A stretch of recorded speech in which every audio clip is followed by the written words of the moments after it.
James for three. Alonso's attack.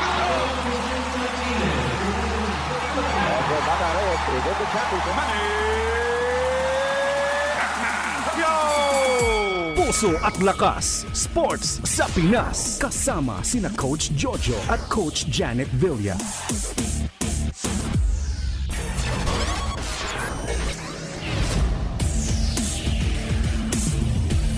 Isang mapagpalang Sabado sa inyo mga teammates. Ito po si Coach Jojo Villa ng Fellowship of Christian Athletes. At ito ang programang Puso at Lakas, Sports sa Pinas sa 702 DZAS FEBC Radio TV.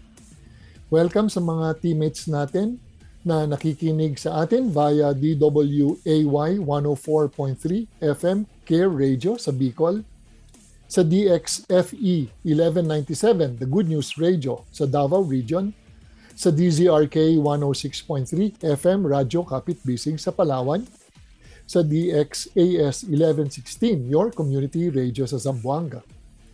Tayo rin po ay napapakinggan via online streaming sa Facebook page natin sa Puso at Lakas, Sports sa Pinas, sa FEBC 702 DZAS o kaya sa febc.ph.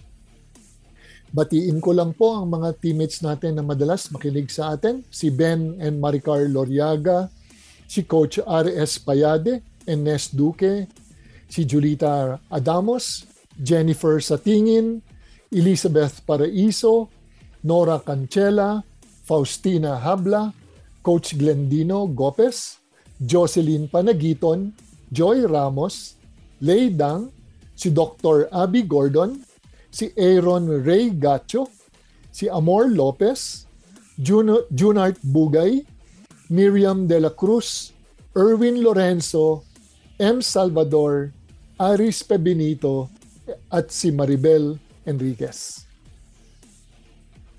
Mga kaagapay, malapit na itong 2023 FIBA Basketball World Cup. Alam nyo, sabi ng Dominican coach na si Nestor Garcia, he isn't taking the Philippine team lightly in their game to open their campaign dito sa 2023 World Cup. Nagaganapin sa Philippine Arena sa Friday. Sabi kasi ni Coach Nestor Garcia na he is aware of what the Philippines can bring to the table and doesn't see an easy game even na kasama nila si NBA star Karl Anthony Towns. For one, yung Argentinian coach, sabi niya, the crowd will be in full force dito sa Philippine Arena where the aim of local organizers is to fill the place up and break the FIBA attendance record of 32,616. 32,000. Naku, kayang ma-break yan dahil ang laman ng Philippine Arena, kung hindi ako nagkakamali, pwedeng 60 or 70,000. And despite this, yung Dominican Republic, which is ranked 23 all over the world, sabi nga nung coach nila na it's going to be noisy. Nako, full force ang mga Pilipino. Lalo na nandun pa si Jordan Clarkson na maglalaro, no, na maraming fans.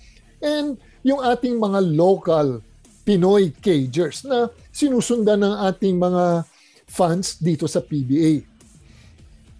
Ang Philippine team, sabi ni Coach Garcia, they have shooters and I think it's a great team. They have shooters that run the court. They have big guys. They are going to attack anytime and they are going to be the aggressor.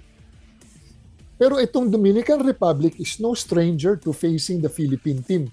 Naglaban sila noong 2020 sa FIBA Olympic Qualifying Tournament sa Belgrade last July 1, 2021 at tinalo ng Dominican Republic ang Pilipinas. Ang score ay 94-67. Pero ibang kwento to dahil sa harapan na to ng mga ating mga Pinoy na lahat would cheer, gilas, gilas, puso, puso. Also mga kapatid, no? Ang US team, no? Naku, anda pa na NBA players. Hindi lang, mga superstars. Naku, nag-touchdown sila nitong Tuesday. And Siyempre, nandoon yung ating Philippine-American coach na si Eric Spoltra was one of the delegates who arrived via a chartered flight after finishing their final tune-up games sa Abu Dhabi. And ang USA Basketball, no, malaking delegation. They have 3 team buses and 2 trucks. Ang coach nila ay, kung hindi ko nagkakamali, si Coach Steve Kerr ng Golden State Warriors at ang isa pa sa mga assistant coach niya si Mark Few of Gonzaga University. The US is coming off a 5-game sweep of their tune-up games that ended with a 99-91 win over Germany. At sino ba ang sumikat sa kanila dito, no? Lahat naman sila superstars. Si Anthony Edwards ng Minnesota Timberwolves ang talagang nagpakita ng gilas. Siya yung medyo pumutok ang pangalan. So itong World Cup na gagawin sa Pilipinas, it's going to be very exciting because nandito ang Team USA and because maglalaro ang Gilas Pilipinas. Mga kapatid, our next guest is a coach who would talk about hindi siya sikat na sport, floorball, sa pagbabalik ng Puso at Lakas. Time out muna kapatid. Magbabalik ang Puso at Lakas. Sports sa Pinas. Kapag tinawag ka ng pagmamahal, sumagot ka agad. Panatag, marangal. Naririto ako at handang maglingkod. Sundin mo ang sariling puso't kalooban, hindi ang bulong, bighani at tukso na mga wikang banyaga sa iyo. Matitiis mo ba ang patalim ng balakyot? Magtitiis pa ba sa gisik ng maiksing kumot? Mahihimbing ka bang alipin ng takot? Ang pag-ibig mo ay walang kapantay, kundi ang pag-ibig din ng minamahal. Huwag mo siyang bayaang maghintay. Gumising ka, manindigan. Bawat patak ng luha niya'y isang dagat. Bawat ngiti ng tagumpay niya'y watawat. Kapag tinawag ka ng pagmamahal, sumagot ka agad. Matatag marangal, walang bakit. Sana maglingkod. Ito ay hango mula sa tulang Mamamayan ni Rio Alma. Paalaalang hatid ng inyong 702 DZAS, FEBC Radio TV, Agapay ng Sambayanan. Sumasahimpapawid mula sa Maynila. Ito ang Far East Broadcasting Company Philippines. FEBC. Himpilang 702 DZAS. Agapay ng Sambayanan. Puso at Lakas. Sports sa Pinas. Pusong kampyon. Siya na nga. Luha at galak. Mga sikreto ng marubdob na ensayo at pagtatagumpay sa larangan ng sports. Pusong kampyon. Magandang hapon mga kaagapay. Our guest is a member of the national team of floorball and the head coach of the University of Makati floorball team. Let's all welcome Coach Hazar Talingdan. Hi Coach Hazar. Hello po, magandang araw po sa lahat po. Coach Hazar, ano Yes, ba po. tong floorball? Floorball po is sport like hockey po. So, ang setup po ng laro niya is indoor hockey, unlike sa ice hockey is with ice. So, we have few players also and then goalkeeper. And floorball is in the Europe country. Nagmula siya sa Europe country, which is Sweden and Finland.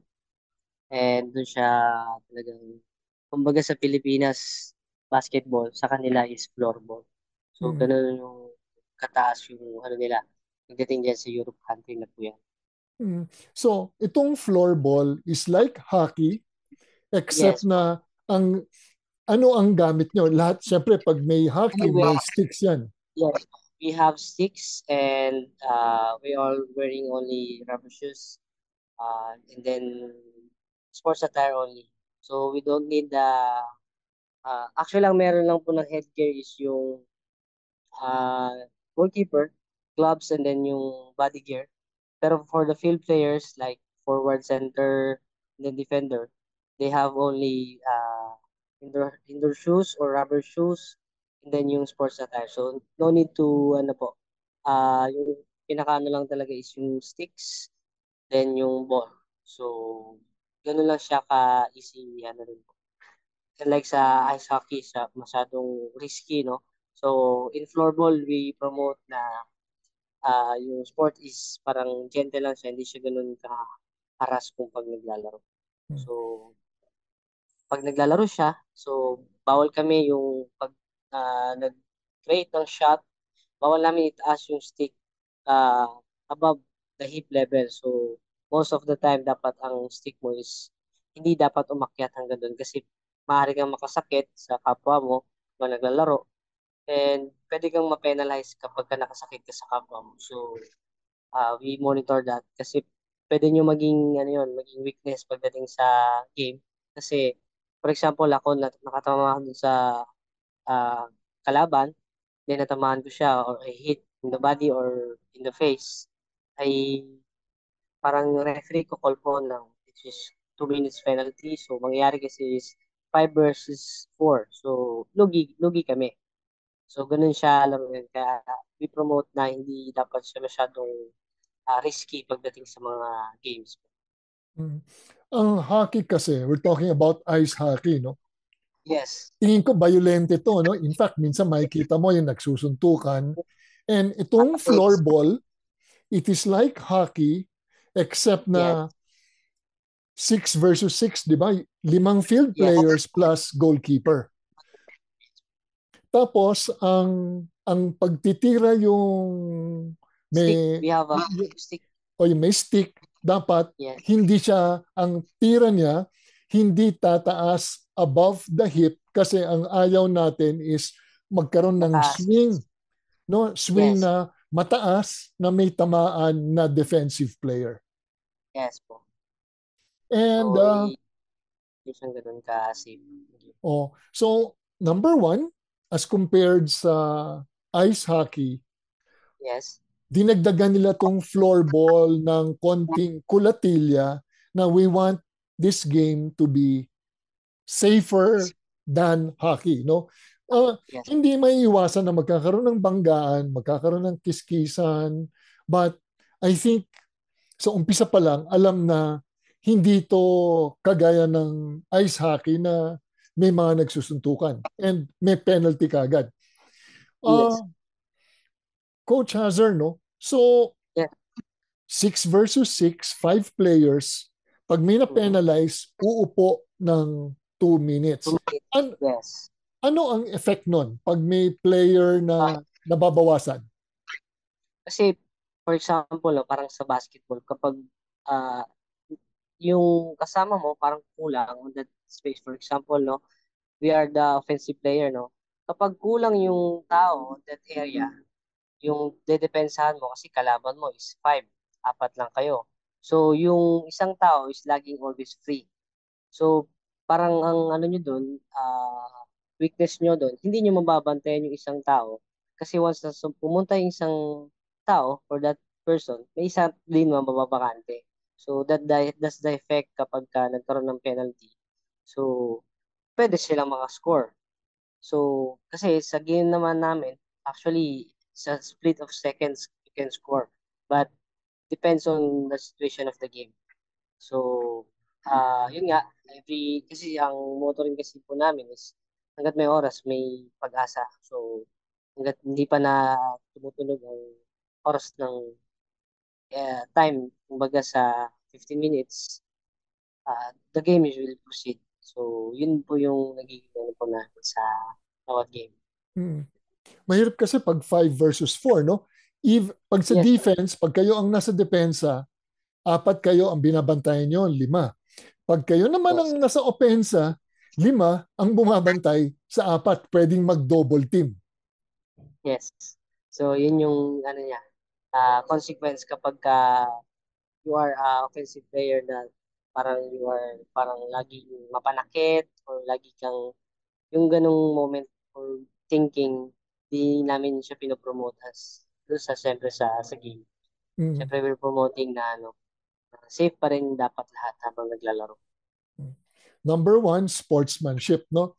The Yes, game na we play, parang you play with the other team, no? Kalaro, hindi siya kalaban, no? Yes. Okay. Tapos, binanggit mo, paano yung oras? Binanggit mo 15 minutes. Yung 15 minutes na ito, how many may quarters ba to? Meron. Actually, meron po kaming 3 periods of game. So, first, second, and third. And from the former rule, in a rule book, dati po siya is 20 minutes nira-run. Then, ang size po ng court is 60 by 40. So, it's a double size of the basketball court. Ganun siya kalawak. So, pagka kulang talaga kayo ng players in the field, and then yung bola is a split of seconds, I can pass it to you. I can score in a split of seconds. Kaya yun yung advantage kapag ka merong ganong penalty. So, in the double size of basketball court, and then habang naglalaro dun sa na yun, we only have 15 minutes for now. The rules is revised. 15 minutes in 3 periods.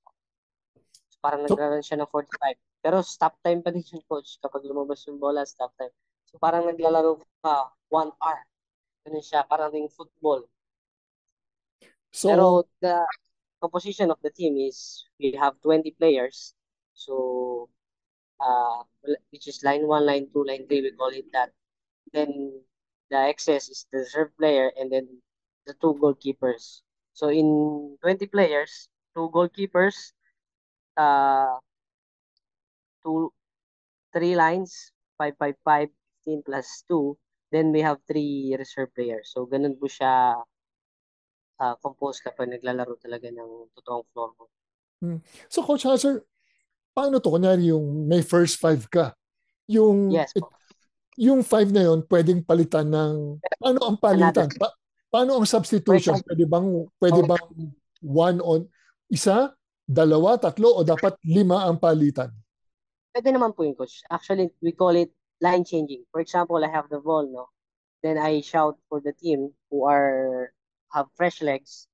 Let's line change. We call that line change. Then one is magpupunta sa outside for the ring. Then one will get in and then we will get the ball for me. Then I will go out again hanggang sa masundan na po ng 5. That's the line changing po kung tawagin. So ang substitution, pag ikaw lang may hawak ng bola, opensa ka, no? Ikaw lang ang pwedeng magpalit. Tama ba? Pwede rin pong magpalit kahit nasa kalaban yung bola.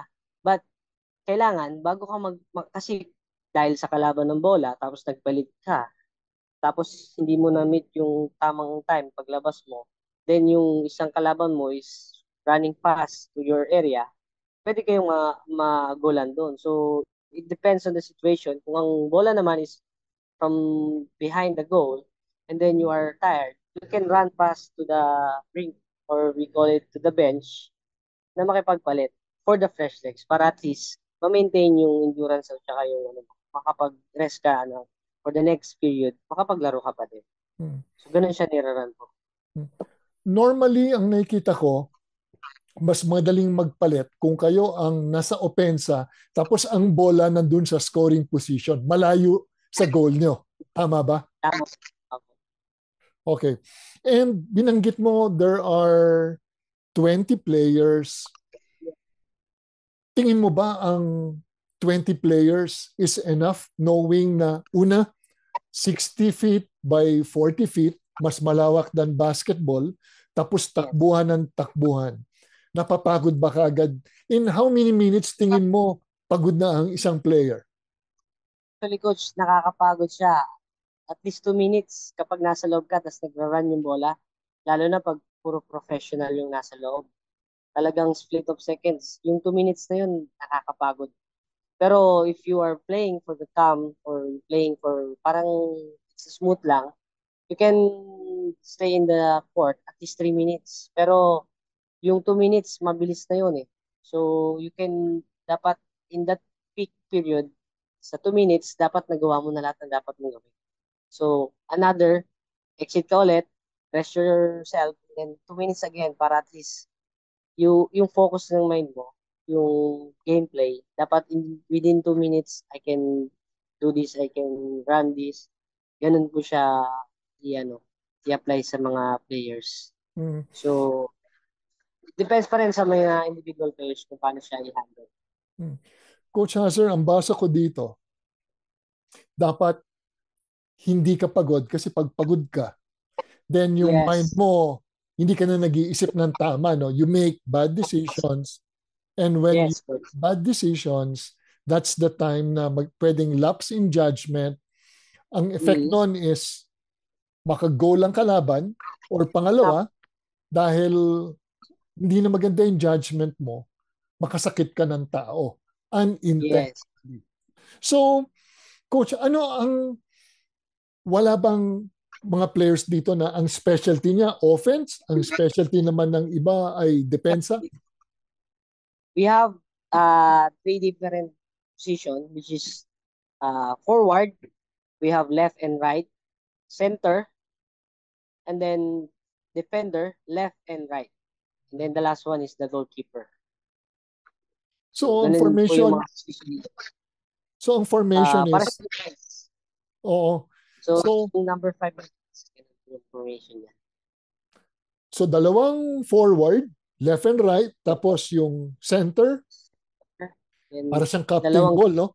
Oo. Tapos, defender, dalawa, tapos goalkeeper, which makes 6 players in a team na naglalaro. Okay. Now, ang tanong ko sa iyo ganito, nag-iiba-iba ba kayo ng formation? From 2-1-2, minsan ba nagiging 2-2-1? Nagiging 1-2-2? When we attacking, we always do the 3-3-1-1. So, if we are in the offense, the 2 forwards will go up, and then the 1 center will fill in, then the 1 defender will go to the center or near center player. So, may isang taong nanditira sa likod to secure if the player is, let's say, counter-attack, they play for counter-attack, the keeper will throw the ball instant. So, yun yung purpose ng one last man in the field.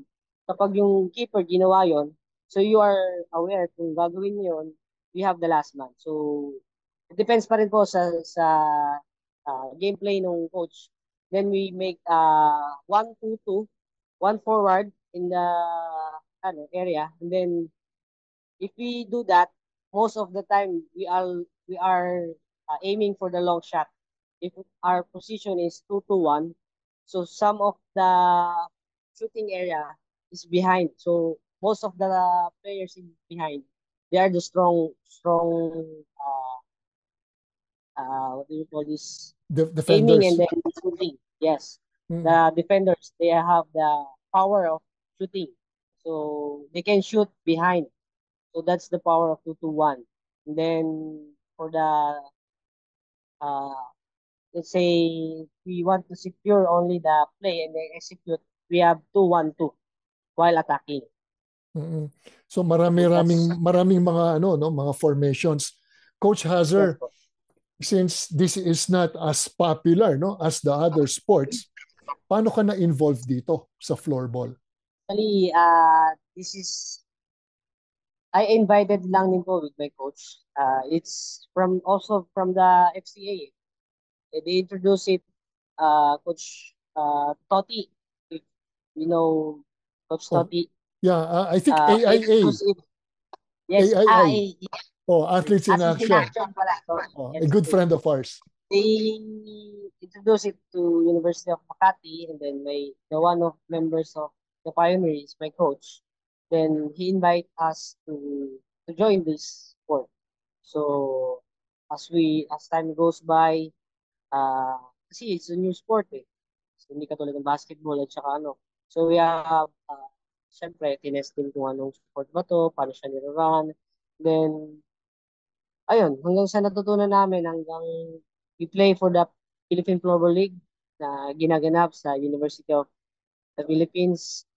We are competing with University of De La Salle, the University of the Philippines, and some of private schools, UNP in Pasig. Also, we have De La Salle Sobel in South. So most of the players are from the private schools. And then, ayun. Actually, yung sabi kasi ng iba, no, pangmayaman daw yung sports, no. So, siyempre, sabi naman namin, no, hindi naman siya actually pangmayaman. Mukha lang pangmayaman kasi bago sa tingin ng mga tao. Pero in Europe country, they play it like a basketball. In the street, they can play floorball if you want. Then, dito kasi sa atin, no, since basketball is the parang most of laging gusto ng mga Pinoy. So, ganun din siya. Actually, we have ano na rin po from the area ng North, South. We have also in Cebu, Romblon, Baguio. So, the target of the Philippine Football Association is parang magkaroon din po ng NCR meet from the South, from the North, and then from the Center. So, they will meet after the events of, for example, in the South, who is the champion, then from the North, who's the champion, and then from the NCR, they will meet up to, ano yun, alam yun, magkaroon din ng ganung event. So, we are looking forward for like that. Coach Hazard, no? Itong floorball naging varsity sport sa University of Makati. Yes. And gaano kahirap na ikaw ay isang atleta and at the same time nag-aaral? Gaano kahirap nung ikaw ay atleta? Actually, Coach, isi-share ko na rin, no? Naging, ano rin po ako, no? Naging service crew din that time. So, from morning, I am a student. And then for the afternoon, I am student athlete because our training is 1 p.m. to 3 p.m. Sometimes we have class until 5 p.m. After that, syempre I went home, sleep at least 2 to 3 hours, and then go to work as a service crew in McDonald's. So, it's parang mahirap po, syempre, as, ano rin, as a student athlete, and then managing this, umaga time management po ang ginawa ko eh. So, syempre, to achieve din, para makagraduate din, makatapos, at saka makatulong din sa pamilya pagdating ng araw. So, I did it naman po. Ganun po siya. Bakit kailangan mong magtrabaho sa McDonald's? To support also my needs. Syempre, hindi naman po sa ano rin. Syempre, my mother is also a teacher. So, I think, for me kasi parang ayoko nang humingi ng baon as that time. Kasi parang I think yung sinasahod ni mother, it's better na i-ano na lang din sa bahay, expenses of the food, expenses in the electricity, water, ganun ko na lang din po siya nilupa para at least. And then yung meron man akong sahurin, I can share to my parents. But my parents parang sabi niya, I use it for my own. Siyempre, parang in being a student, it's hard. Siyempre, may mga gastusin din sa schools, food, Xerox. Dati, uso pa yung Xerox pag nag-exam, yung libro, hindi pa siya talaga totally yung libro. Papapotocopy mo pa yung libro para magkaroon ka ng libro. Ganun po siya. Dati nung time po namin na nag-aaral sa University of Makati. Way back, ano po yun, nung senior high. Pero nung nag-college na kami, ayun, stabilized na rin. Meron ng libro na naka-ready. Then, bibilin mo na lang siya. Ganun po. So, ano ang natutunan mo being an athlete that helped you become a better person? Siyempre, so the guidance of the Lord encouraged me. Then, while attending, siyempre din sa Sunday service. So, also, my coach is also attending in church. He invite us to attend every Sunday. Ganun po. Tapos, ayun, nung inano ko rin po as part ng ano rin, parang lesson learning din sa buhay na makatulong din pa rin talaga sa kapwa. Yung, syempre ngayon, dito na ako sa stage na ako yung tinulungan noon. Ako rin yung tutulong ngayon sa mga magiging next generation na gusto rin maging student athlete. So Coach Roger, ang binanggit mo because yung coach mo who is a Christian, so dinala ka niya sa isang church, tama ba? O pinakilala sa inyo niya sa iyo ang Panginoon, and because nakilala mo ang Panginoon, ito nakatulong sa pag-develop ng iyong character, tama ba? Yes. Yes, coach. Actually, malaking factor din po yung ah, lagi naming pag-attend din sa church noon.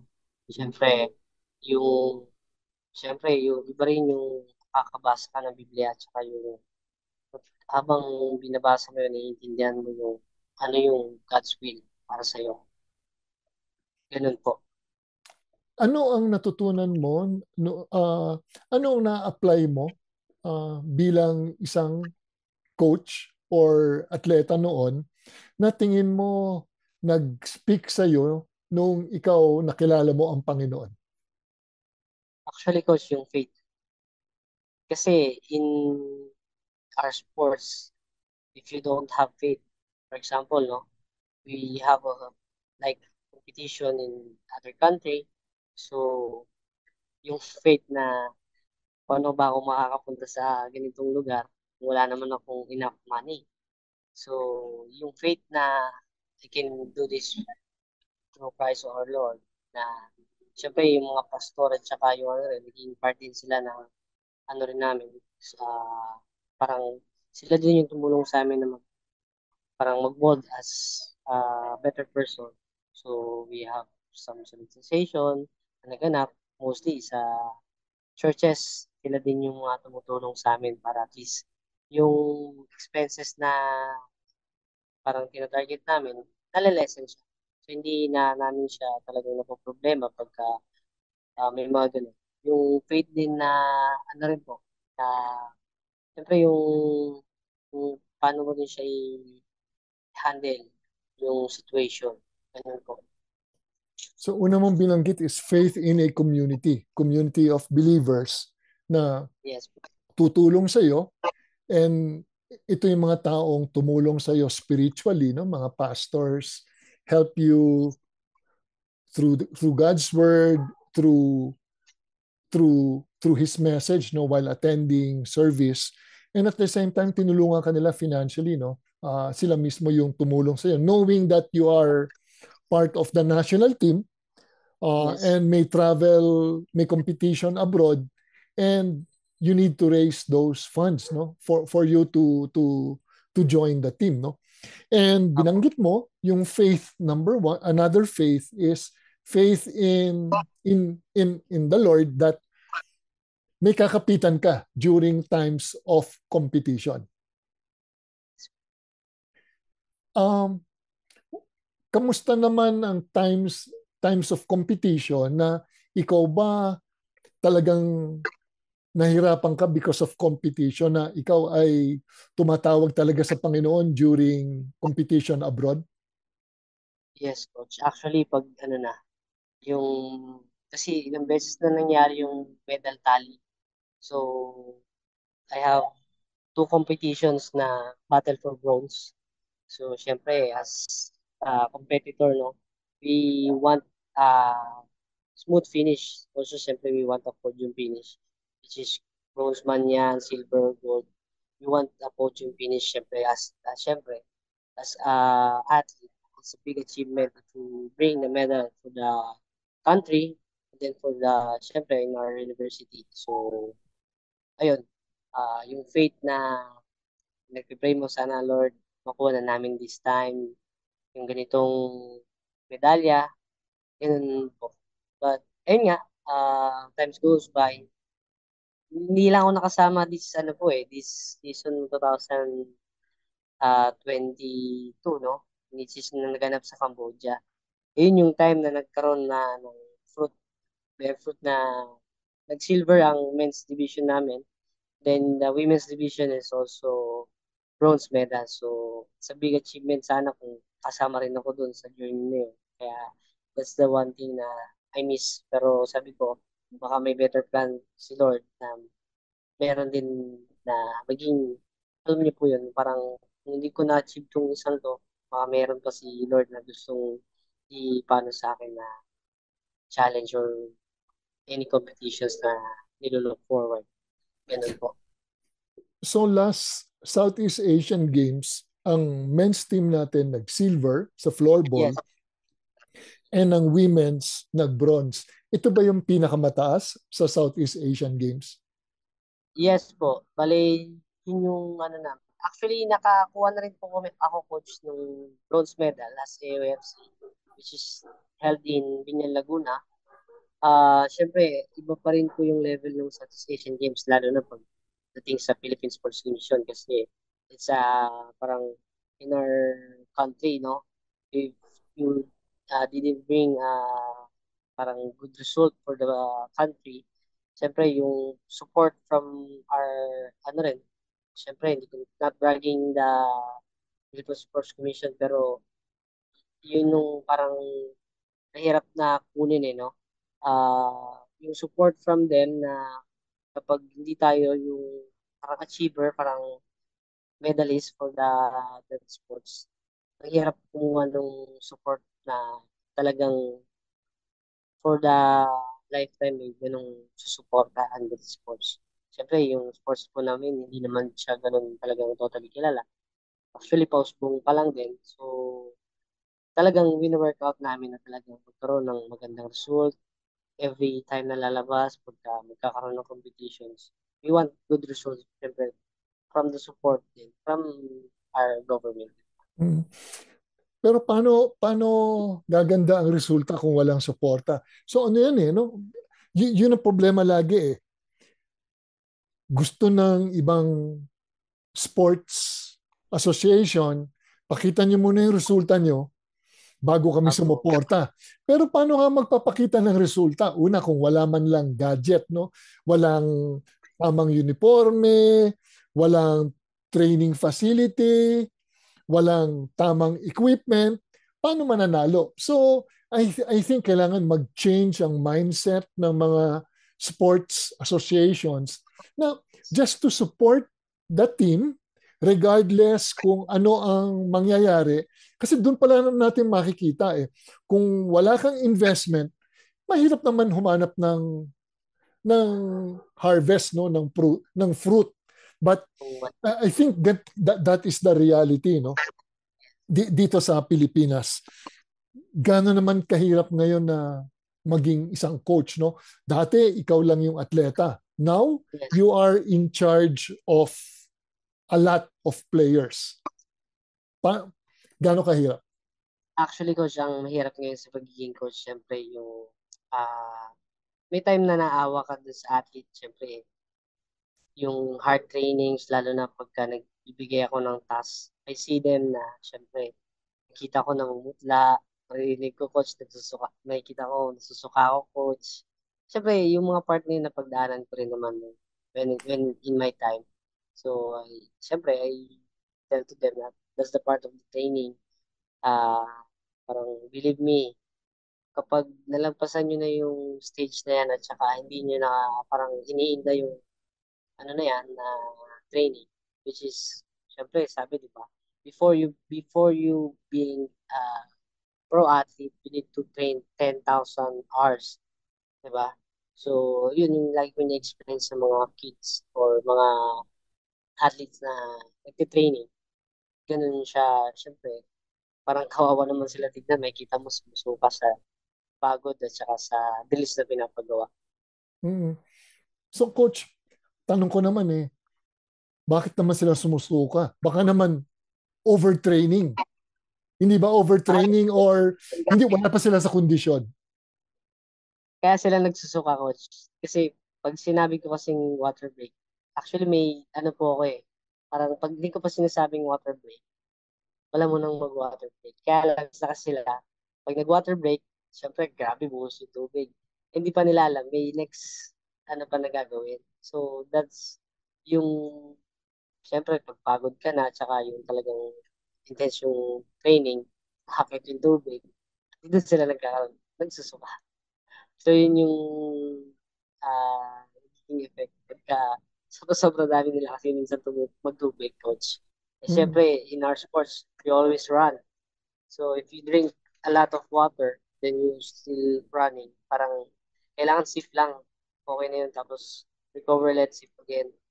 So, dun, parang at least maaral nila yung practice na ganun. Kasi pag di nila inaral yung ganung practice, na kapag umupo, diretso inom ng maraming tubig, hindi ka na makakatakbo for the next period. So, I train that. It's a part of the training.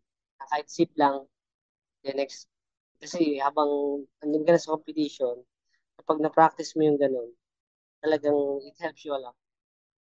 Mm. Alam mo, Coach Hazard, no, importante talaga is hydration. Pwedeng tuloy-tuloy, wag yung talagang todo inom na para mong lulunurin na yung sarili mo, no. Importante lang you have water, well hydrated para pag pinasok ka nga ready to play. Ano ang tingin mo ang katangian ng isang magaling na atleta? Ano yung paano mo masabi na ikaw ay magaling na atleta at ano yung at ano yung mga hinahanap mo sa mga tao na sila ay dapat maging ganon? Actually, yung ano coach, yung pag-obey pa lang. So, if you are a good listener and then you are always applying what the coach talking about, for me, it's a good point, no? Kasi there's some players now in Gen Z era, some of the students, some of the players are not listening. It's hard, syempre, to get their attention. Syempre, yung mga bata talaga na pinalaki na yung parents is talagang pusang ano. So, may mga ganung bata na talagang kapag minsan talagang hindi mo itatouch yung heart nila, hindi sila makikinig sa'yo. So, you need to touch their heart before they listen in you properly.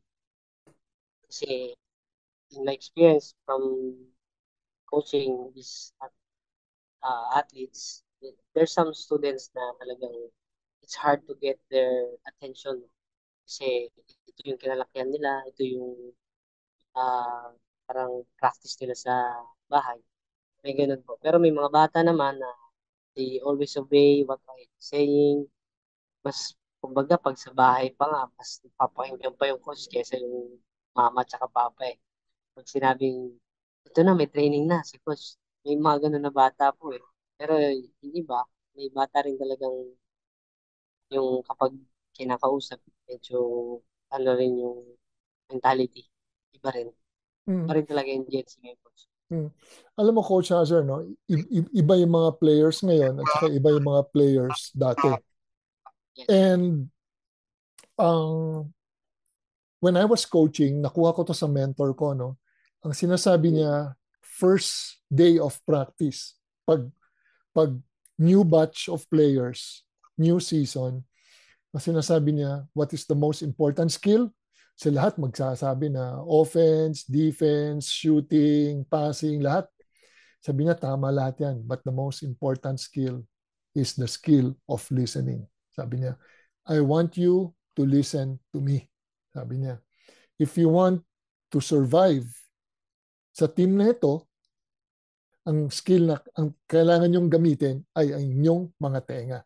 Makikinig kayo. Dahil lahat ng sasabihin ko, gagawin nyo mamaya sa basketball court.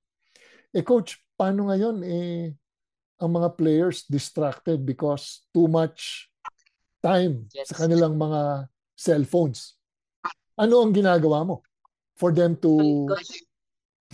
Pag ganyan, no? Siyempre, pag may water break, no? Some of the players are parang hindi mapakali, kunin yung cellphone, no? So, I rule them na every time na magkakaroon ng ganun, siyempre I have, to give some, sa kanila, leksyon. Kumbaga, if I see you holding your cellphone while on the training, magkaroon man ng water break, etc., parang I give some, parang push-ups, sit-ups na parusa para at least hindi mo na ulitin yung ano na yun, yung ganon. Kasi I allowed only them if the training is done, you can hold your cell phones or if some you can hold the cellphone naman kung merong emergency but if in the training hours you can ano muna set aside muna yan so yung focus nyo yung mindset nyo dun sa training muna hindi muna dun sa pagsisend pwede nyo naman siya gawin after the training ganun po siya binibigyan ng attention po.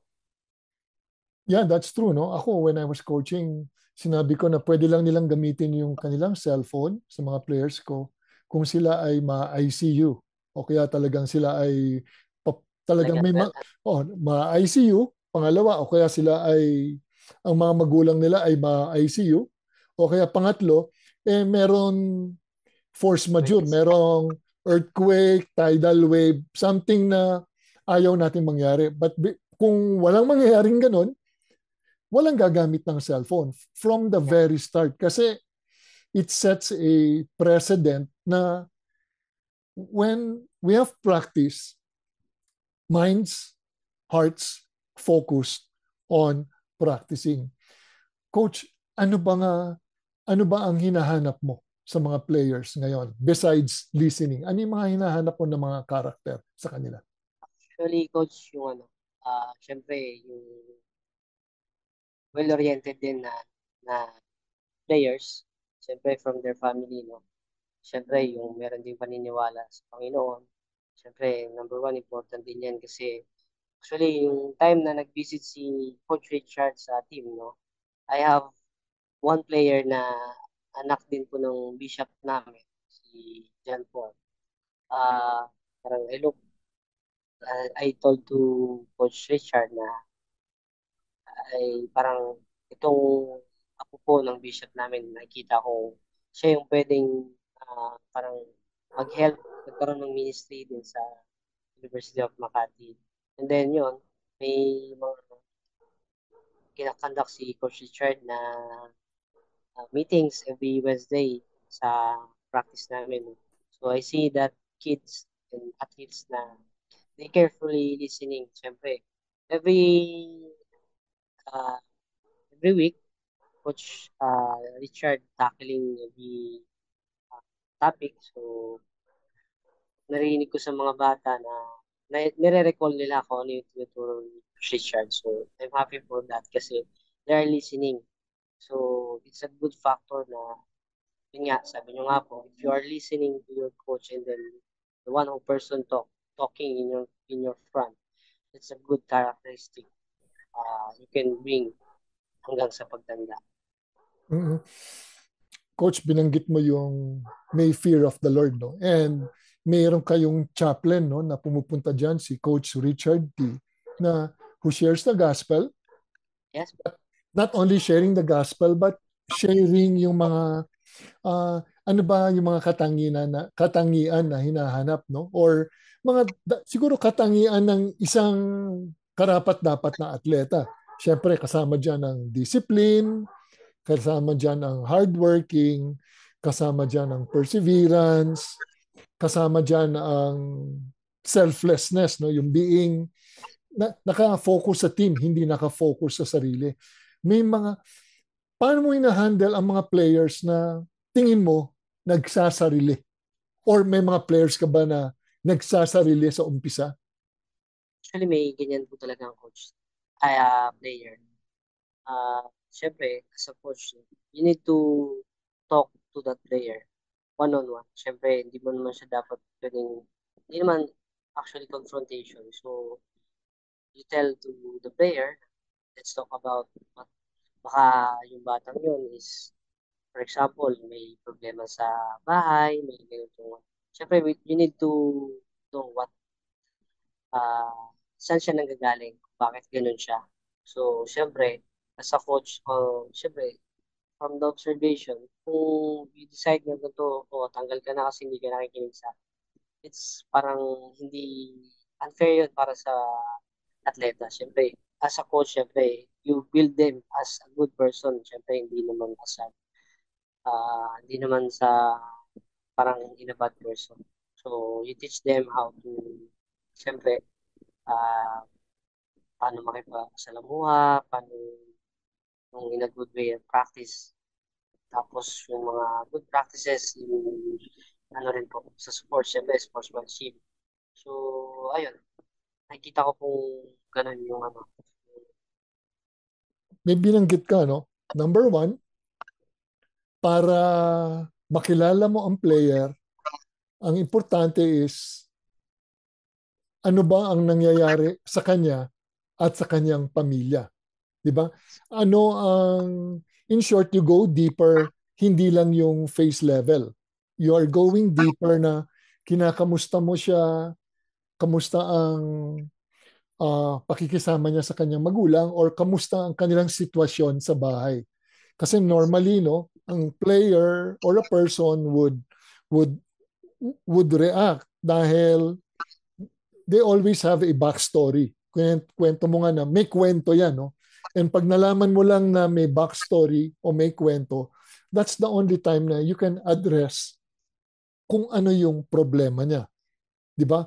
And binanggit mo rin na you have to observe them, no? Hindi lang making decisions na based sa kanilang performance, but knowing what's happening in their life. Kasi kung ano yung nangyayari sa kanilang buhay, apektado yan, madadala sa paglalaro. Normally, ano ang mga problema ng mga player at nadadala nila sa basketball court? Some of players, syempre, this era po Gen Z. I think yung family din mostly. Syempre may ano rin sila, syempre in the back of the story, some of the players are getting in trouble with the family. Parang yung family niya may ganitong problema, may kinakaharap na ganitong eksena. So, mostly talaga na nakaharap ko from previous handle. Mostly nasa ano talaga, family. And also relationship. Siyempre, ngayon ang mga bata, hindi na ano, hindi na katulad the old na tayo noon, yung mga bata pa noon. Kailangan ipaalam mo pa sa magulang ngayon, yung mga bata. If they want to, to go out, they will use na may ganitong gagawin, may assignment na gagawin. So, yun yung mga nagiging na rin po ng mga reason ng mga bata. If they see na nagkakaroon ng problem. Coach Hazel, binanggit mo na number one, family problems. And ang family problems, normally, either absentee father or absentee mother or kulang sa guidance ng both parents or dahil ang parents ay OFW, nagtatrabaho yung isa sa ibang bansa, so kulang, no? Or ano lang, neglect, walang pakialam. Basta importante lang is bibigyan ko kayo ng pagkain sa lamesa, yun na yung aking responsibility. Hindi ko na cargo na paano kayo palakihin. I'm just a provider, but I am not a counselor, or I am not the one who will guide you mentally, physically, emotionally, spiritually. So, normally it's a breakdown sa family. And I think, plus the fact na may cellphone pa. So, ibig sabihin, ang mga bata, they would gravitate towards the cellphone. And yung cellphone ang magiging yaya. Ang cellphone ang magiging tatay, ang cellphone ang magiging nanay, na ito ang magbibigay ng kanilang self-worth or value or identity. So, malaking bagay dito na may binanggit ka before that you want your players na to have fear of the Lord. May takot sa Panginoon. And yes, it's important na pag may takot sa Panginoon, tapos makilala ang Panginoon, then mas mag-iiba yung kanilang thinking. Coach Asher, tell us of a good story na isang player mo from dating nagsa-struggle sa buhay or studies and now is doing good. I have one player coach na hindi naman sa he always doing smoke. Parang siyempre sa mga bata ngayon parang normal sa kanila na mag-smoke. Siyempre, as part of the coach, siyempre, I think mali yun kasi nandito ka sa sports. If you do smoke, then while playing, it's hard to breathe. Tama ba? Kasi yung baga mo, may problema pagka lagi ka naninigal. So, it will affect your performance also. So, time goes by, so explain it to the player na yung pagsisigarilyo, masamang tawag dito, masamang isa rin sa masamang gawain ng tao. Siyempre, hindi naman all the times katabi ako ng athlete ko na yun. No? So, yung words of wisdom na sinabi ko sa kanya, kung hayaan mo maninigarilyo ka lagi, pagdating ng panahon, babawi sa iyo ang yan. So, ayun, may faith na laging natin na practice. I can see naman na yung improvement is dati. Kung tumakbo, at least 3 laps ko talagang hinihingal na. No? So, yung improvement naman niya as player, habang tumatagal, nakita ko na, matagal na siya, so many rounds. So, syempre, as a coach, hindi ko man siya dinidirect na sinasabi na hindi ka na nanigal as a compliment. Very good. You did a great job. Syempre, for example, I know, alam niya kung ano yung pinaparating ko na yun. So, sabihan ko man siya ng gano'n. I think, ano yun sa kanya, it matters. Ibig sabihin, from dito lang siya na yung takbo gano'n lang, tapos yung oras niya gano'n lang. So I think, tinanggal niya na yung gano'ng habit. Yan naman po yung part niya. I think, nakatouch ako ng heart sa player. Mm-hmm. Yeah, telling them of the dangers of smoking, plus yung effect ng smoking, mahirapan ka dahil isipin mo na dapat hangin, di ba? Ang pumapasok, biglang may ibang klaseng smoke na pumapasok sa baga, no? Alam mo, Coach Hazard, thank you so much, no, for being our guest and telling us about floorball. Alam mo, may gusto akong i-share na verse sa'yo, no?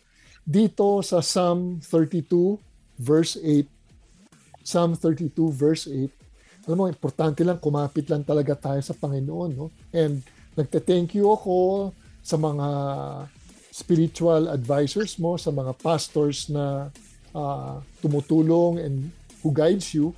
Dito sa Psalm 32 verse 8, sabi dito, I will instruct you and teach you in the way which you should go.